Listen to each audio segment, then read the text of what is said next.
After my last video about products that I recommend to help clean your teeth with braces, I did get a question about some close-ups and just some things about like my mouth and my braces experience.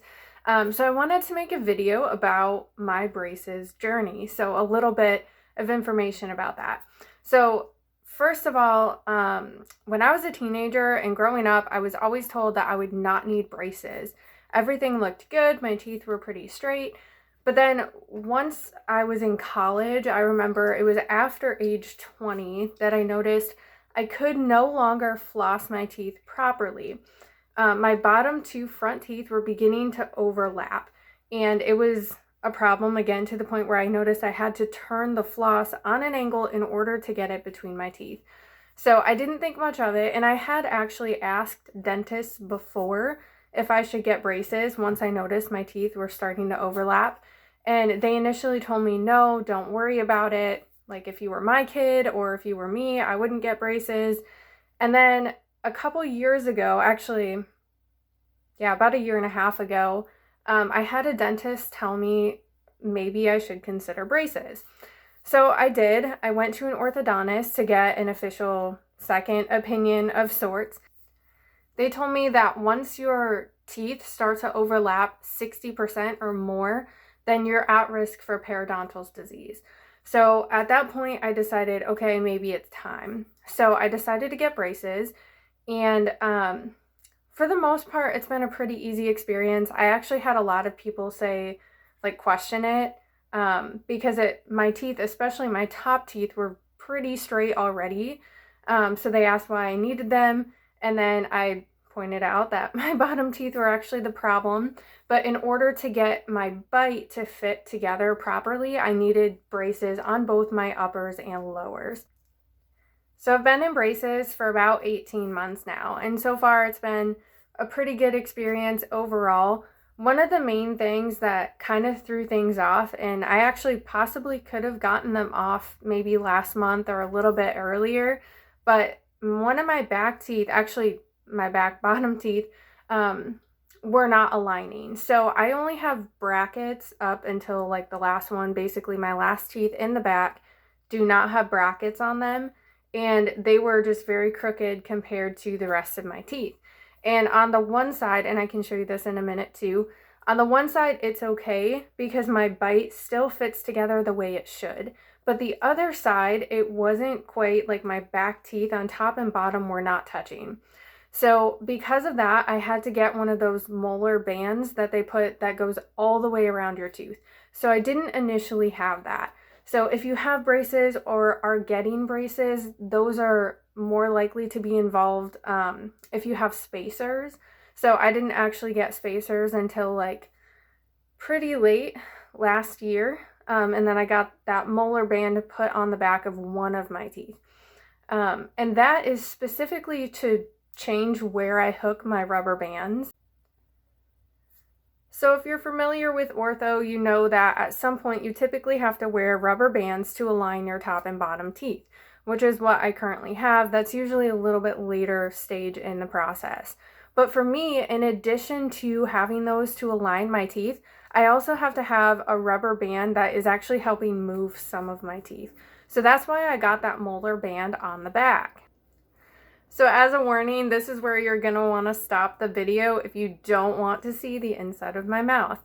Okay, so I have a class, I think it's called class 2 bite, where basically my bottom teeth sit quite far behind my top teeth. So I have an overbite.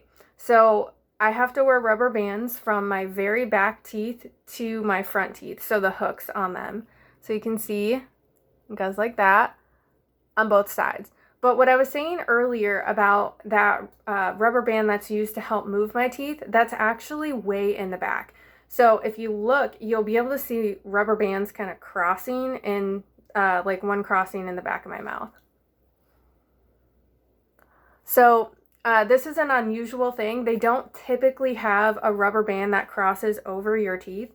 So for me, for that one, I actually have a rubber band that hooks on the outside of my top bracket, in the back. It hooks on the outside of that tooth, and then there's what they call a little button on the inside of the tooth on the bottom, and I hook the rubber band to that as well. So that's actually the reason I have that molar band on the back. I'm not entirely sure why else those are needed, but I know orthodontists know what they're doing. So if you have that and you don't have a rubber band on the inside, just trust them. But that's why I have mine. So here, just another quick close-up of that. You can see the band, you can kind of see it on that back tooth. And then on the inside, you can see more where that rubber band is connecting. So I have that weird kind of configuration in the back going on there. It's actually not that uncomfortable. It took me a couple days, like anything with braces, when you get them adjusted, it's gonna take some time to get used to them. It did take me a little while, maybe about half a week to really get used to that. And part of that is when you're eating, you don't want to have rubber bands in.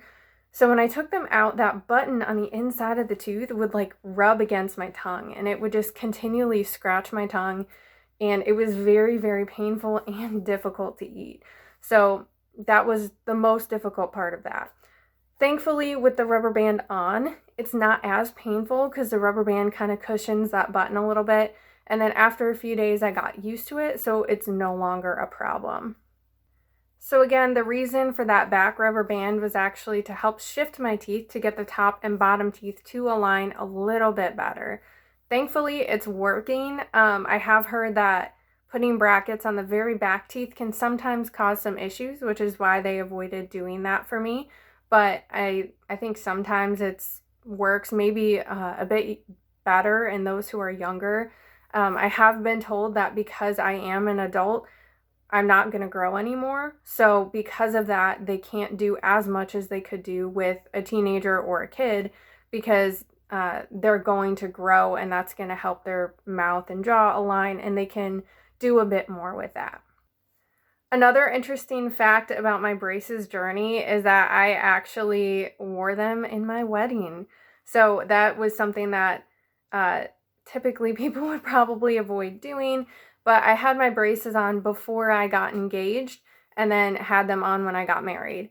So I could have waited, but I've now been married for over a year. So waiting to get my braces off to get married was not something I was very interested in.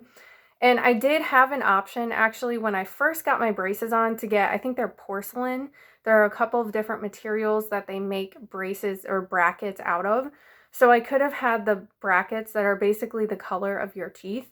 And then if that's the case, if you do get married, sometimes your orthodontist might take the wire out for you, so they're even less obvious, and you just typically can't see them as well. So the reason I chose not to do that is because metal brackets are stronger, and I knew like I would be probably chewing things like apples. I don't bite into them. You should never bite into an apple when you have braces on or anything hard like that, but if you cut it up, you can typically eat it. But anyway, so I didn't want my brackets breaking all the time. The other reason was they only put them on the first 6 teeth or so, I think on top and bottom. And I have a really wide smile, so you can see pretty far back when I smile. So I was afraid that you would see the porcelain braces in the front and it would look like my braces started back here or something because the metal would start so far back. So that was why I opted not to do that. But if you are given that option, that's totally up to you. And if you know you might be getting married, that's also not a bad idea. And I guess one other thing, if you're interested, I do also have one of those rubber bands. I think they call it an EC. I don't know why. I don't know what that stands for, but they have a rubber band that goes across all of my top teeth. And that is because my top teeth eventually, like after I had my braces on for a while and they stopped needing to adjust them and started needing to align my jaw, my top teeth started to kind of spread open a little bit. So I was starting to get a gap between my front teeth. So then they put that rubber band across and they replace it either every time I visit or every other time I visit. And that just helps keep everything tight and pulled together, at least for now while I have braces on. Really quickly, I also wanted to do a quick close-up of my braces. Unfortunately, It's kind of hard to see here because it's a little bit blurry as I get closer to the camera, but you can still kind of see what's going on. Specifically that metal molar band in the back, I think you can see a little bit better in this view. So hopefully that's helpful for those of you who wanted to see that. Anyway, I hope you found this video to either be helpful or encouraging in some way. Please let me know if you have any other questions about my braces or my time in braces. Again, hopefully I won't be wearing them too much longer, but I just thought I would share this experience with you since I do have braces on and I have that opportunity. So anyway, I hope you all have a great rest of your day.